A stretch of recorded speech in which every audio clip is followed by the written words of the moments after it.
Working on the weekend like usual. Haven't done my taxes, I'm too turned up. I'm just kidding. I just did my taxes and now I'm not as turned, bro. I'm just not as turned. And I thought I was going to get a fat return. And I low-key did get a fat return for state, but then I ended up owing money in federal. So now my return is like, meh, it's somewhere in the middle, you know? Not what I was expecting, but still satisfied. Because any return is better than no return. But speaking of returns, thank you for returning to the Freakquency podcast. Boom! What a fucking transition, bro. What a smooth transition right there. You see what I did there? You see what I did there? Oh, king of transitions. But on the real, bro, welcome back. I'm your host, Floral Frequency. This is your co-host, Negrito Baby. And we usually got the incense going, but today there's no incense.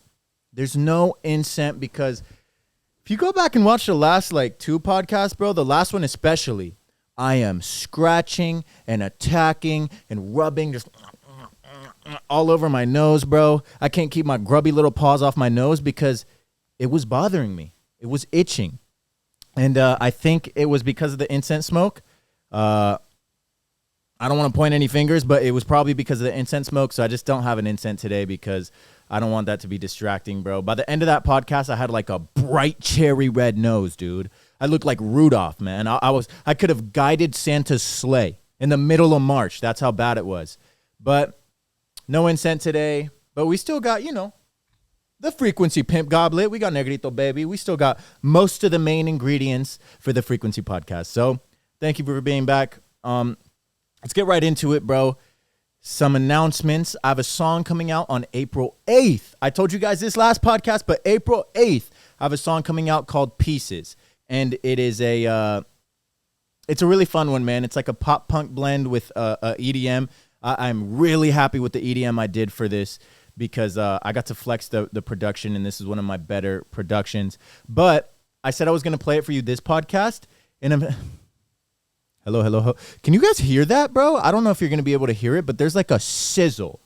There's like a sizzle in my headphones every time I talk. It kind of sounds like, for you music producers, if you threw like 30 OTTs on the master track, bro, just...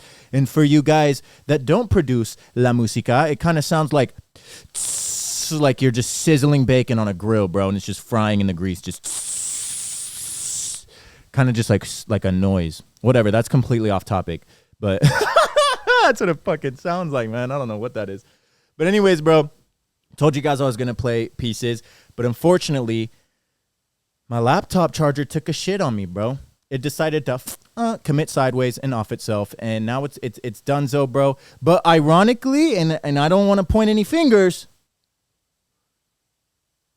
it's just kind of sus that my laptop charger has worked flawlessly since 2015, and out of nowhere, I just wake up one day and it doesn't work. And it's also kind of sus that my laptop charger is a cord, and we all know how my boy is infamous for chewing through cords. That's his calling card, bro. He's a serial killer. His victims, cords, and the calling card he leaves behind at every crime scene is they are just severed. Cut through. He decapitates them and the cords are severed, and that's his calling card, bro. The detectives come in like, this must be another nugget case. Where is this little bastard? And then he's in hiding, bro. What the fuck, bro? But yeah, and to his defense, I'm out here pointing fingers, but if we're running a trial, I'm the one accusing him, and I'm also his defense attorney. The charger already had little nibble marks on it. Like, he had already gotten to it before, but it still kind of worked. And then the charger was also on its last leg, where it's like, my client was chewing on a faulty charger, because this charger was is like one of those faulty iPhone chargers that are kind of just old, and you're like, you have to finagle it and move it around, and just play with it. It's like a fucking solving a Rubik's Cube, bro. And then I don't know where it just... You get the charge, and then you just let it go. You let it go, and you see that it's still charging, and you're like, okay, nobody touched the fucking cord, okay? Nobody touched the cord. Don't even look at the cord. Don't breathe on the cord. Nobody even acknowledged that the cord is here because it's charging, and if it moves by a hair, if it moves a centimeter, it's donezo. It stops charging. So that's kind of how my laptop charger was, and because of that, The laptop charger went down, which means the laptop hit 0 and it went down, which means the laptop is rendered useless. The laptop is basically a paperweight at this point. So I wasn't able to transfer pieces, the track from there to this lovely machine over here. So what I'm going to do is I'm going to do this shit very ghetto style. I'm literally just going to play the track because I'm still going to play the track. I am a man of my word, and I will not lie to you guys. There's one thing that I will never do, and that's go back on my word. I am a man of honor. And I want to play this track for you guys because it's a banger. So I'm just going to play it real ghetto style into the mic. And then it's 2022. We live in the future, baby. We live in the future, dog. So I can just go in and then just literally, it'll probably sound better because I'm just going to drag the WAV file, and just throw it on top in the editing process. And you're going to be like, oh my God, this sounds amazing. But really, I'm playing it off my phone. So without further ado, this song is called Pieces. It comes out April 8th. Courtesy of Music High Court. They're a very, very great label to work with. I had a good experience with them. And yeah, man, they've had a lot of fire artists release on them. Pretty big in the SoundCloud scene, pretty big online. And so I'm hyped to finally get this one going and finally that this one sees the light of day. But here it is. Hope you guys enjoy it.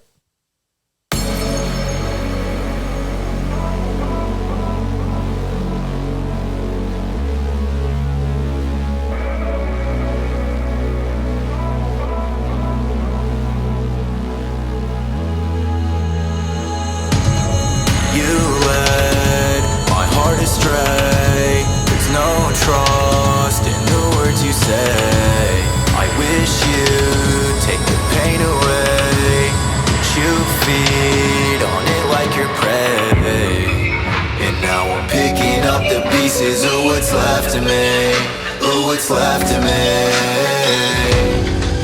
and now I'm picking up the pieces of what's left of me, what's left of me.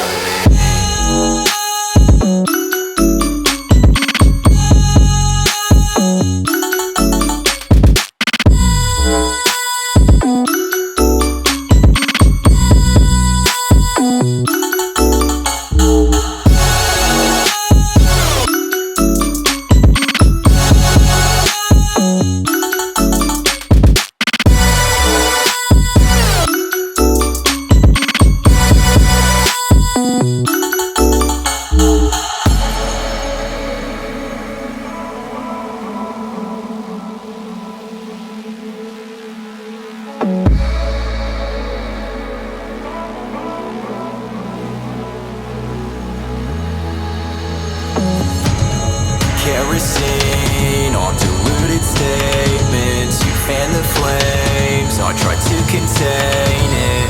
Shattered glass in the picture frame from the heartbreak of your wicked games. And now I'm picking up the pieces of what's left of me, of what's left of me. And now I'm picking up the pieces of what's left of me, what's left of me.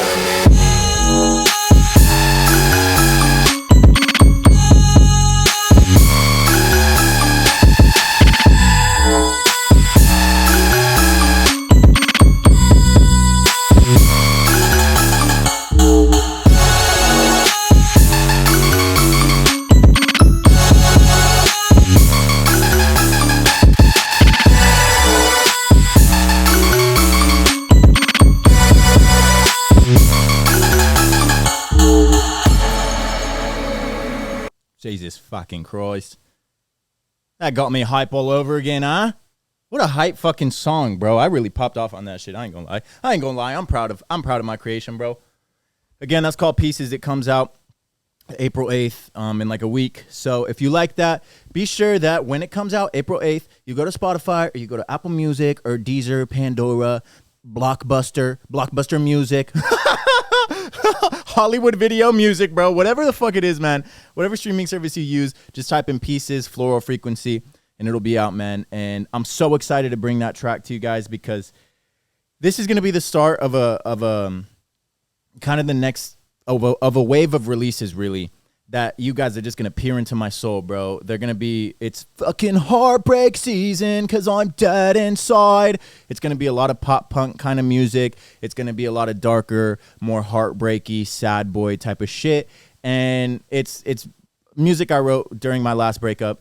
And so you guys are really going to peer into my soul. You're going to hear that raw emotion, man, and that raw emotion, that raw pain, that raw just that fucking grunge punk element. So I'm happy to start releasing these songs and just kind of close that chapter and get them the fuck out of the way, you know? So when this song releases, I know a lot of you guys are going to be bumping it. And I know a lot of you guys are going to be showing love, but a lot of people are going to be showing fake love, and they're probably just going to post it on their story and be like, check out my boy's track. And then they're not actually going to listen to it themselves. But I know one person who is going to fucking listen to it because they listen to everything I do is this week's fucking shout out, man. And it's funny that I'm shouting this guy out because I talk about him so much already on the podcast, but like, his friendship and his loyalty doesn't go unnoticed, man, because this dude genuinely fucks with like every podcast. He always listens to every podcast, and that is my boy, Nasty Coco, the fucking nasty one. Jason Coco, bro. He's so funny because he's my best friend, and like your best friends always, you know, they love and support you, but you don't expect them to go and listen to every podcast like religiously and shit. But this dude listens to every podcast religiously because not only is he my friend, but like he actually enjoys the content I'm putting out, and like I feel like he looks forward to listening to the podcast. I pulled up to the gym one time to work out with him, and I walked in a little late, and he was already there, and he pulls his phone out to pause whatever he's playing, and it was my podcast just playing, and he was like, yeah, I was catching up on the latest podcast, bro. This is like good stuff. And like he's always quoting my shit back to me. He's telling me what he likes, and like I said, you expect that from people that are fans of your shit, but when one of your best friends is, I'm not gonna call him a fan, but like when one of your best friends is like really genuinely and enjoys and supports and likes the stuff you do, man, that's an amazing feeling. You should find people like that to bring into your inner circle. Like I said, it's funny because Coco's like vice president of my inner circle, bro. He's like my brother. But Jason, man, I love you, bro. Thank you for supporting me. Thank you for supporting this podcast. And that's a shout out of the day. I'll leave his Instagram up here. He's a fucking supermodel, bro. This dude could be literally beat out Tyra Banks on her own show. He could literally start the reboot of America's Next Top Model because this dude's fucking gorgeous. So go follow him, ladies. Unfortunately, he's taken, so don't be out of pocket in his DMs. But go follow my boy. And without further ado, bro, I think that's all the announcements. Let's check. Let's get straight into the babositas, dog. Let's get straight into the motherfucking babositas, because babositas is how I imagine a gringo, a very gringo person would say babosadas. It's babosadas, but like if you put the word in front of a gringo and you were like, yo, sound this out or say it, they'd be like, babo, and they'd be like, sound it out, babosadas,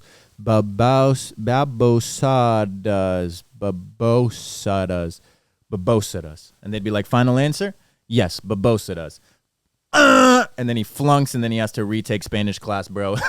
He gets held back in Spanish 1 his freshman year, bro, because he failed the babosadas quiz. And that was a really dumb joke. But we're going to continue with the babositas, bro. And goddamn, what a crazy week. What a crazy week for the babositas.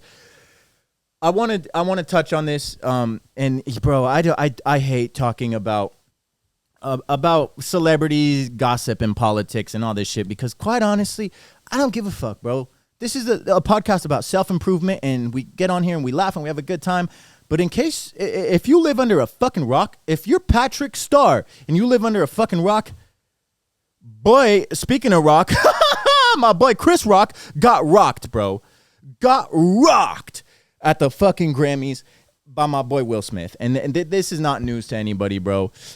If anybody if anybody is owed a Notes app apology, you know how everybody likes to, when somebody gets canceled or somebody does something wrong in the public eye, instead of like making a video, or because videos are kind of cringe, or like making a post or anything, the most serious route to take is they jump on their phone, they open up the Notes app, and they just word vomit onto the page, and then just post that to Twitter, post that to Instagram.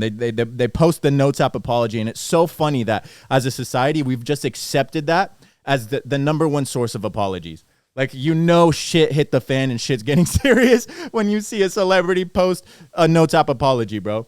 Because a Notes app apology literally says like, hey, stop whatever you're doing for a second. Look at me. I'm sorry, bro. I'm sorry. Hey, look at me though. Does it look like I'm fucking playing? I'm not joking, bro. I'm so serious, bro. I'm so serious. I wrote this in my notes app. Look at this. I wrote this in my notes app. That's how you know I'm fucking serious, bro. From the bottom of my heart. I'm sorry, dude. I'm sorry. Hey, why are you laughing? This is not a joke. This is not a joke. Please stop laughing. I wrote this in my notes app. This is serious. The notes app says, I mean fucking business, bro. The notes app apology, goddamn. But if anyone is owed a notes app apology, it's Chris Rock, because Jesus Christ, my phone just tried to suplex my shit. If anybody is owed a notes app apology, it's Chris Rock by Will Smith, because we just saw this man have a mental breakdown at the fucking Oscars, bro. And it's completely unwarranted, in my opinion, bro. Completely unwarranted, bro. Because Chris Rock was up there doing his job, which is cracking jokes. And Will Smith is also a comedian, bro. So you should be cool with jokes. And it's funny, too, because the camera panned Chris Rock cracked his very tame joke about Will Smith's wife. And then the camera pans to Will Smith and his wife. And, of course, Jada is like, she kind of got a stick up her ass about it. But Will Smith is laughing his fucking balls off. He's laughing, bro. He's laughing. And then the next thing you know, he goes up there and just socks the shit out of Chris Rock. Rocks Chris Rock. And I was like, man, completely unwarranted. Over a joke, bro. Over a joke. Which kind of like now that I know homie can't take a joke and Jada can't take a joke, like I would pay good money to see a Comedy Central roast of Jada Smith, bro. Oh my God. Could you imagine a Comedy Central roast of Jada Smith? And it's all the best comedians in the world just taking turns ripping on her, roasting her shit, bro. So you got a first comedian that's like, Jada Smith looked like Tommy Pickles. Jada Smith bald ass looked like Tommy Pickles, bro, from the fucking Rugrats. And then the next comedian comes on and he's like, yo, Jada Smith looked like King Neptune without his crown on, bro, and just fucking bald ass. And then the next comedian comes on and he's like, yo, Jada Smith, can you please turn down the brightness on your fucking bald ass head, because you blinding everybody in this bitch. Oh shit. And then Will Smith is in the fucking wings of the theater during the roast, and he's just at first he's probably laughing. He's like, oh shit, they got her ass. And then after that, she like flashes him a look like, really, you gonna let them roast me at the roast? You gonna let these comedians roast me at the roast of Jada Pinkett Smith Comedy Central roast in the middle of a roast battle? You gonna let them roast me like that? And Will Smith is in the wings just like, I'm sorry, baby, I'm sorry, no. Just progressively getting more and more and more mad. You see it simmering until the steam comes out, and it, just like Batman, he's in the corners just in the dark like, keep my wife's name out your fucking mouth. Keep my wife's name out your fucking mouth. Very eerie and very spooky for some reason. And then it can be like kind of faintly heard through the theater, and everyone's like, what was that? Did you hear something? What was that? Like it's a Phantom of the Opera. like Will Smith is a Phantom of the Opera, and he's haunting that fucking theater. Everybody just hears a, keep my wife's name out your mouth. And they're like, what the fuck was that, bro? Everyone's scared. And then finally, bro, the last comedian comes up, and it's the straw that broke the camel's back, bro. He's like, Jada Pinkett Smith looks like a fucking thumb from Spy Kids. And then Will Smith is like, keep my wife's name out your fucking mouth. And he comes out and slaps that comedian, and everybody turns around. What the fuck? Keep. Slaps the next comedian. My wife's. Slaps the next comedian. Name out yo fucking. And then he's charging up the attack. Bing, bing, bing. Boom! Mouth! And he fucking completely KOs, bro. Rocks The Rock. Rocks Dwayne The Rock Johnson for making a roast about his wife at the fucking Comedy Central roast battle, bro. And then just embarrasses himself all over again, bro. I would pay money to see that shit. That shit would be hilarious, because what happened over the weekend was quite frankly fucking hilarious, man. A moment of silence. A moment of silence, bro, for our fallen brother Will Smith, who we lost in an act of cuckery at the fucking Oscars, bro. Because I'm all for defending your wife's honor, bro. Like, genuinely, someone disrespects a girl, not cool, bro. But your girl has disrespected you more times than this dude did in this one tiny joke. Your girlfriend has publicly embarrassed you and dragged you through the fucking trenches, bro. We have the most iconic meme of all time, which is Will Smith crying. Will Smith crying after his girlfriend, after his fucking wife roasted him and cucked him on fucking national television in front of everybody, bro. It's like, this girl has disrespected you so many times, so for you to go up there and slap Chris Rock, of all people, for making a joke, bro, You got the wrong guy, Will Smith. You got the wrong fucking guy. Go after the guy that's fucking your wife, bro. Go after the guy that fucked your wife. It's like, bro, keep my wife's name out your mouth. Keep dicks out your wife's mouth, Will Smith. It's unbelievable, man. And it's super cuck behavior what happened. And in a way, I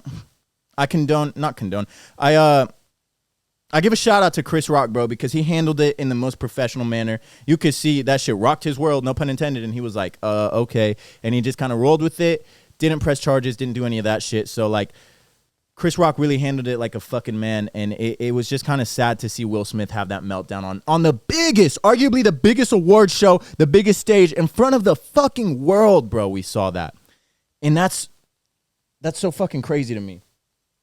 So fucking crazy to me, man. So Will Smith absolutely owes Chris Rock a Notes app apology. He already apologized. He did one tier under the Notes app apology. He did a post apology where you just get on it. Oi, oi, ooh, the cutest shit that's ever happened on the Frequency podcast. You guys just witnessed it. Hola, bebé. Te quiero, pendejo. Te quiero, pendejito. Oh my God, bro. I lost my train of thought because this fool came and just fucking bombed the podcast with his cuteness, bro. Oh my God. Oh my God. Wow, bro. Don't buy no cords, but anyways, guys. Oh my God, bro. Let us continue. What the fuck was I saying, bro? Damn, your cute ass interrupted the podcast. I ain't even mad, bro. You're the co-host. He's like, I want to be the host today.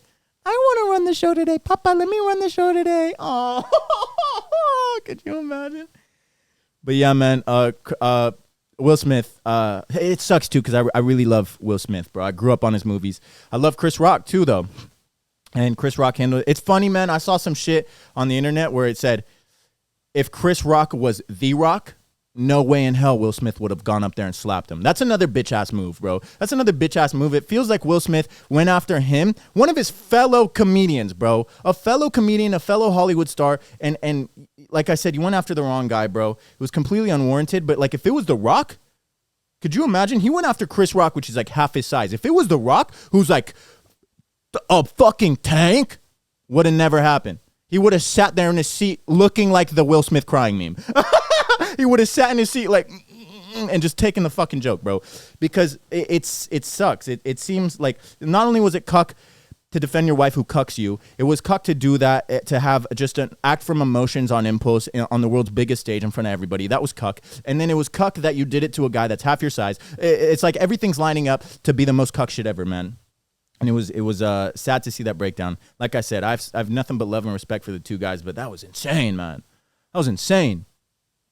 And speaking of No Tops apologies, bro, I don't want to touch on that forever because I said this is not a celebrity news gossip. This is not Perez Hilton, bro. This is not fucking.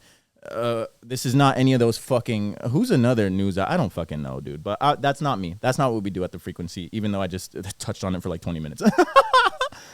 But somebody that owes me a fucking No Top apology is this waiter, bro. This fucking waiter at a Bob's Big Boys Burgers, bro.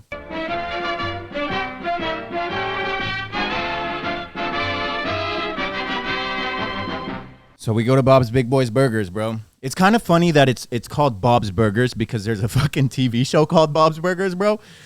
And that's just, I don't know if they named it after Bob's Big Boys. There must be some sort of copyright infringement or something happening, some legal case, because that's hilarious, bro.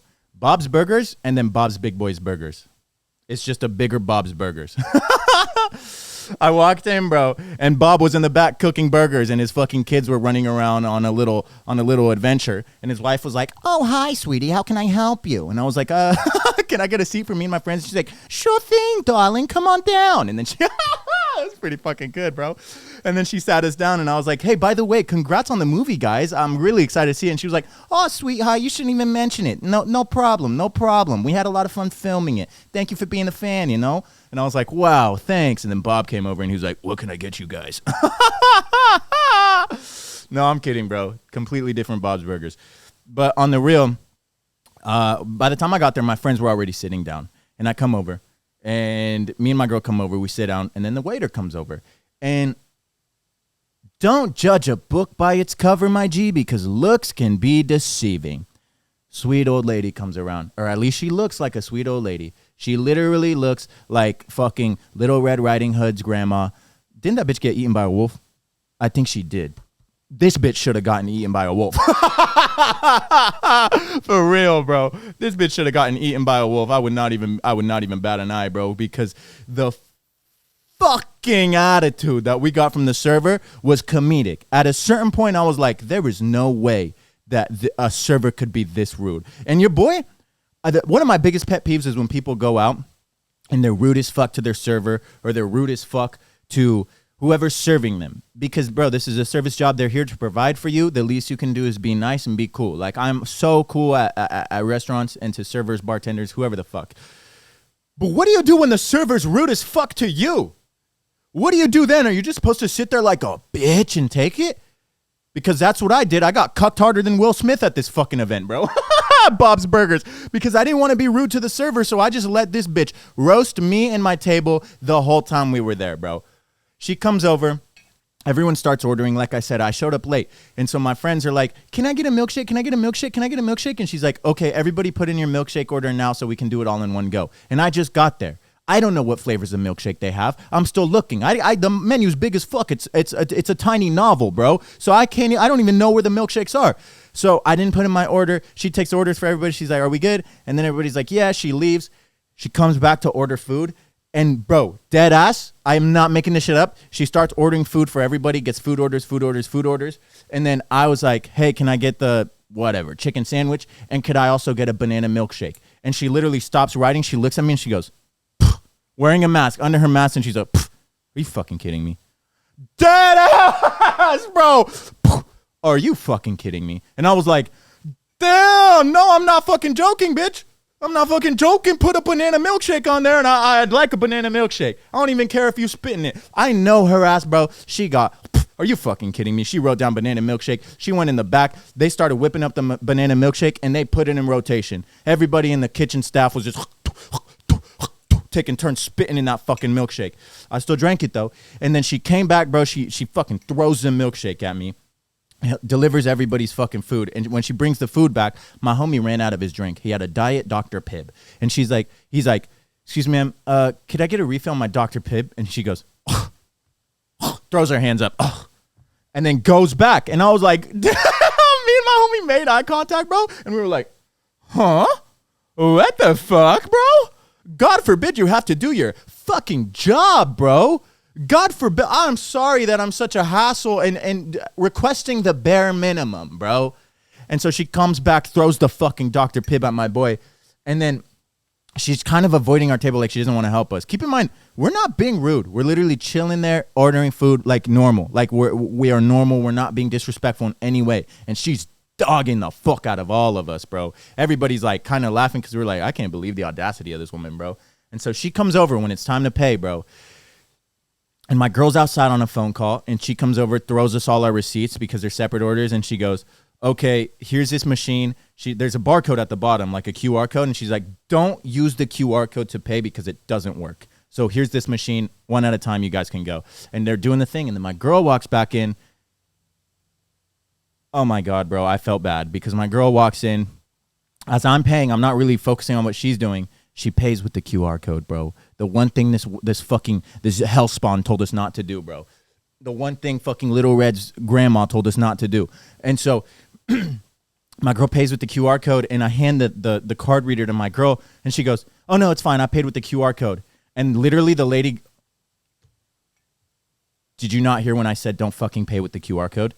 And my girl's jaw dropped, bro. And my jaw, I sat there like, because there's one thing about my girl, dog.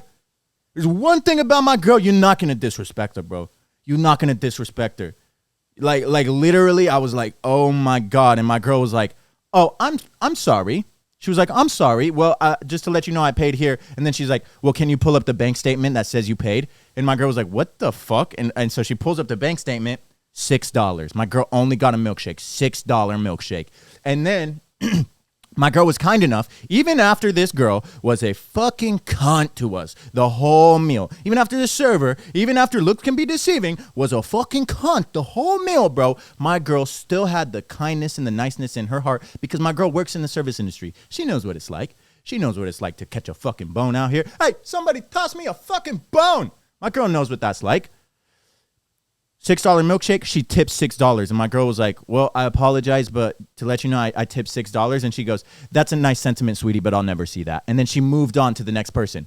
Literally, my girl was like, I could see the fucking the steam coming out of her ears, bro. I could see it was about to be fight night in this shit, bro. She was about to Will Smith this bitch, bro. Oh my God. She was about to Will Smith this bitch and then owe her a no-top apology, bro. It was crazy, man. I have never in my 25 years of life had a server be this rude. She would make a killing. We have this restaurant in Las Vegas called Dick's Last Resort, and literally the whole theme, the whole premise of the restaurant is that the servers are dicks.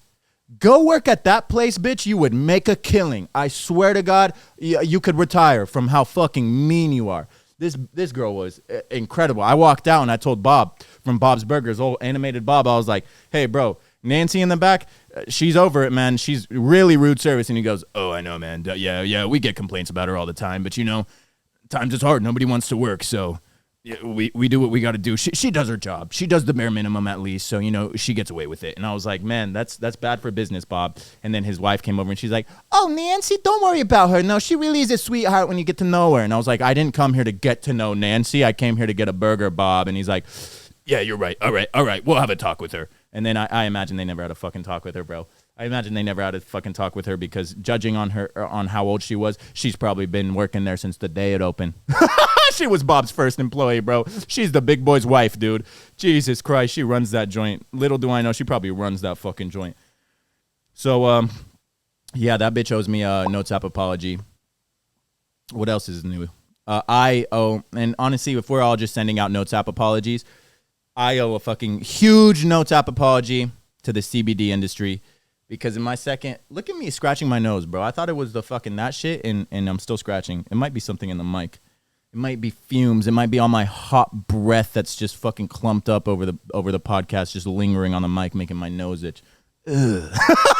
Could you imagine? That's foul. But anyways, bro, I owe a no-tap apology to the whole entire CBD industry because I told you guys in the second episode that I would smoke CBD cigarettes with Yes and Coco, my friend. And they didn't do anything. And I was like, this is a scam. This is literally a scam. I don't know what I'm smoking. It looks like a cigarette, tastes like a cigarette. I don't feel anything. I feel the same. This is a scam. But then over the weekend, actually, I think this was last week, bro. My girl, we're driving back to my place from her place. And she's like, do you want to stop and Do you want to stop and pick up some CBD blunts? And I was like, what the fuck? CBD joints. Sorry. I'm not a stoner, so all this vernacular is new to me, you know? I don't know what this is. I walked in and I picked up a bong and I was like, is this a joint? And they were like, are you fucking dumb? They were like, I'm sorry, were you born yesterday, dude? I picked up a nug and I was like, is this an edible? And they were like, bro, eat the nug, see what happens, you fucking idiot. But no. I was like, ooh, yeah, let's pick up some blunts, baby. And she's like, how many times I got to tell you they're joints? So we pull up and, bro, weird because this place is set up only CBD. It's a CBD only dispensary store. Could you even call it a dispensary? Because they don't have any weed. CBD only, and they have joints for like $5 pre-rolls. And then the dude's like, yeah, if you guys like the joints and you want to roll your own, bro, we got these eighths that you can buy too. And I was like, what's in the eighths? And he's like, CBD. And I was like, what, is it like full of gummies, bro? Is it full of lotion? Because that's what CBD has been to me. It's been gummies and lotion. And he goes, no, there's CBDs in the joints, in the pre-rolls. So I was like, oh, so this is a joint filled with gummies and lotion, bro. I'm about to be smoking gummies and lotion. And he's like, no, it's flour. And I was like, oh, so I'm going to get high? And he's like, no, but you're not going to get high. I was like, make it make sense. Where's the logic? I don't understand what CBD is still to this day. But I was like, I don't want the Ace because that seems like it's going to get me high. He's like, it's not going to get you high. And I was like, why are you selling it like it's weed then? And he's like, because it is weed. And I was like, what is it? Somebody make up their mind. What is this? And so we buy 2 pre-rolls. I was like, I don't want any of the Ace, bro. That's going to make me look like I'm going to feel like a crackhead. I already feel like a crackhead buying these joints.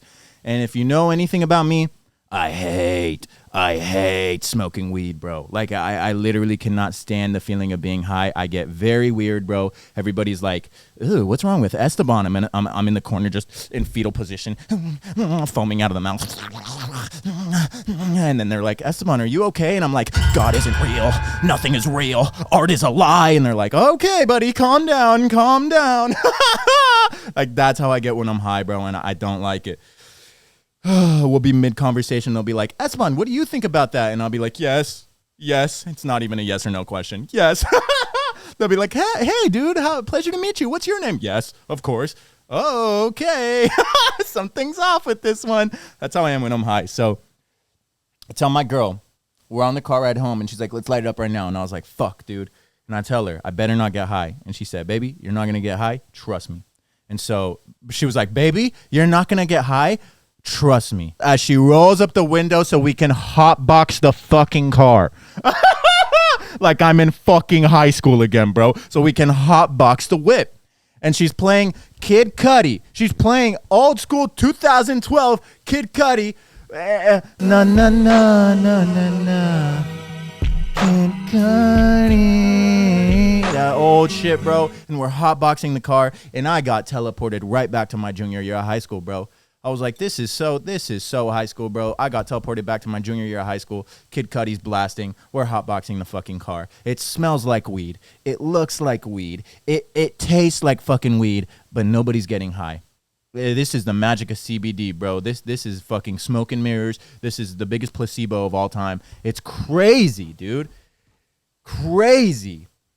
And then we get back to my place. I'm completely sober, but I feel good. I feel good, man. I'm usually sore from the gym or something on my body's aching and quaking and earth shaking on my fucking body. And I have the back of an 85-year-old man. And I came upstairs and I was like, for once in my life, I have no back pain. No back pain. And I didn't even have to use no fucking Icy Hot or no Bengay or nothing. Just CBD. And I started poking my biceps. I just hit fucking arms and my biceps were sore. No muscle soreness. Oh my God. I feel limitless. I feel like I just popped a limitless pill and nothing can phase me right now. And I was like, wow. And my girl's like, "Yeah, just wait till you fall asleep, bitch." And I was like, what? And she's like, "You gonna sleep like a fucking baby." And boy, was she right. Because when she left, the second my head grazed the pillow, the second my head was caressed, just hugged by the fucking pillow, out like a light. The next thing I know, I'm waking up at stoner hours the next day. I'm waking up at 1 o'clock p.m., bro. 1 p.m. the next day. Babas colgando. Babas hanging off my fucking cum, just drooling out of my mouth. And I was like, to a text. Like, literally, I don't even text my girl good morning. I just looked down on my phone and my girl said, "Told you, bitch." Just said, "Told you, bitch." And I was like, oh my God, dude. So I owe a massive apology to the CBD industry because look at this shit. I got the fucking Satanas ready for the night, bro. I got the fucking flower ready for the night. Another pre-roll. I told my girl, I said, I'm sold. Get me 30 of them. And she came through and she brought me like 3 of them. But, bro, you smoke one of these before bed, doesn't get you high, just fucking makes your muscle soreness go away and kind of tires you out. And that's a wrap, bro. That's a wrap. You're sleeping like a baby. You ain't never slept this good since the womb. I will tell you that. You ain't never slept this good since the fucking womb, boy. So, shout out CBD. Shout out everybody that's doing it, man. This shit is crazy, bro. Like 14.55% CBD, 0.003% THC. Like you're not gonna get high at all, bro. And I have no idea how they do it. That's some science. Science. I'm gonna fucking email Bill Nye and be like, "Bill Nye, can you explain CBD to me?" And then he's just gonna reply in all caps, "Science." Science. And then it's that fucking shit it used to say, "Now you know," or whatever that little blurb was. So I owe a notes app apology to CBD. I recommend it. If I'm not even going to be a spokesperson. I'm not going to sit up here and be a spokesperson, bro. If you don't like smoking weed, but you kind of want like the nice little upper effects of weed, I don't even know how to explain it, bro, because like it's like weed, but it's not weed at all. Like it's not like weed at all, and that's why I like it. So shout out CBD. And I think we're done with the babositas, bro. Let's get right into, we're just fucking cruising, bro. Right into the self-improvement aspect. You have made it to the self-improvement segment of my self-improvement podcast. And really the nuggets I want to spit this week, bro, is we're coming up on the end of March. And with that, I have been personally on top of all my self-improvement goals, at least when it comes to, you know, not smoking, not vaping, not drinking. And with March ending, that's about to be a 60-day come up, a 60-day sobriety come up. That's also 60 days of nonstop training, strength training in the gym, and eating healthy, eating clean. I had a couple cheat days in there, you know, if I would go out with some friends or my girl or something, but they weren't even cheat days. It was more so like fried foods. Like I had fish and chips and I felt like a fat ass, bro. I felt like the world was ending. I was like, oh, I broke my diet. But to be fair, these fish and chips were greasy as hell, boy. These fish were swimming in a vat of grease before they were even killed, bro. Before they were even brought to the restaurant, they were swimming in grease. So I've been on top of my shit. And when you're on top of your shit, bro, you expect to just keep going up and up and up and up and up. But sometimes, at least for me, it felt like I kind of hit like a plateau. I was like, oh, I'm getting better. I can feel myself improving. And then it just kind of plateaued. But that's really, when you look back at anybody that's successful in anything, that's how it is at first, man. Like starting this podcast, it doesn't have crazy numbers. It still doesn't have crazy numbers, but it's been kind of like around the same on the numbers, you know. The promo videos have been getting around the same on the numbers, but it's like when you look at a successful person, they usually start like this, like if it was like a graph, like a bar graph, a stat thing, it's like it's kind of like plateau, and then a little increase, and then boom, skyrocket. So the graph of success is like boom, you know. It's not like boom and then they're up there, unless you're like an overnight success, a one-hit wonder. You drop a track and it blows up overnight. You're like a TikTok star and it just boom. That's when you can have that overnight success. But usually in trends like that, you see it drop and plummet, and then through the bottom of the graph, boom, straight into hell. I use that joke so much, but boom, the graph, boom, straight into hell, and then the bar's in hell, bro. The bar's in hell. So when you feel like you're plateauing, keep at it, bro. At all your delayed gratification practices, man, because this is a in the gym we have a term called progressive overload, where it's like you progressively overload every workout. So if you start with benching, let's say a plate, the next workout you bench a plate and 5 pounds, and then the next workout you bench a plate and 10 pounds, and next workout you bench a plate and 15 pounds, and you add more weight every workout, or you add more reps, sets, whatever it is. You just want to be better than you were your last workout. And that's going to progressively, over time, overload your workout, and then you're going to start seeing the results you want to see. That's how you grow in strength and muscle and all that stuff, is you have to be better than you were in your last workout. And that's kind of how it is when you're starting your self-improvement, man. Say you want to get into meditation. And that was the homework I signed last podcast, and I hope you guys continued it. And say you want to get into meditation, but you're having a hard time. Literally sit down and have a mindful breath today for a minute or two. Have a mindful moment for a minute or two today, and then tomorrow, a minute or two, the next day, 5 minutes, the next day, 7 minutes, the next day, 10 minutes, and you keep practicing and putting in the work. You don't want to overload yourself all at once. Like the smallest guy is not going to go into the gym and start lifting the heaviest weight. You have to work your way to that. You can't expect yourself to sit down and meditate for 20 minutes straight, because you're going to go fucking crazy. Your brain's going to tell you it's not possible. Your brain's going to fucking tell you to go do a million other things. You should be on Instagram right now. Bro, this is boring. Let's go play COD. Bro, this is boring. Let's go on Tinder or whatever the fuck your brain's telling you to do. But it's like, that's the point of meditation. Silence your brain. Be like, hey, this is not about you right now. This is about us. We're getting better. And meditate. But you can't just, I mean, you probably can crank out a 20-minute meditation your first go, but it's the consistency is not going to be there, because after a day or two, you're going to be like, man, this is rough. And then you're going to quit altogether. Instead of, if you rather just progressively overloaded, and worked your way up to 20 minutes, and then you can do that consistently. And that is the key word. Consistency is the key word to any success in life. With your self-improvement, with your career, with anything. It's you don't have to be the best. You don't have to be amazing. Don't get me wrong. Talent does get you so far, but talent without hard work's not going to get you anywhere. And hard work comes from being consistent. Hard work's not even that hard. What's hard is the consistency, being consistent. So be consistent with your self-improvement. Be consistent with any aspirations and goals you have in terms of career, in terms of finances, whatever it is.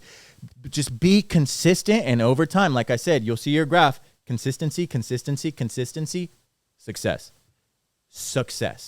Instead of piling everything on right away and seeing success for a day or two and then boom, just plummeting, and then that gives you more motivation and kind of just like, it demotivates you to want to quit.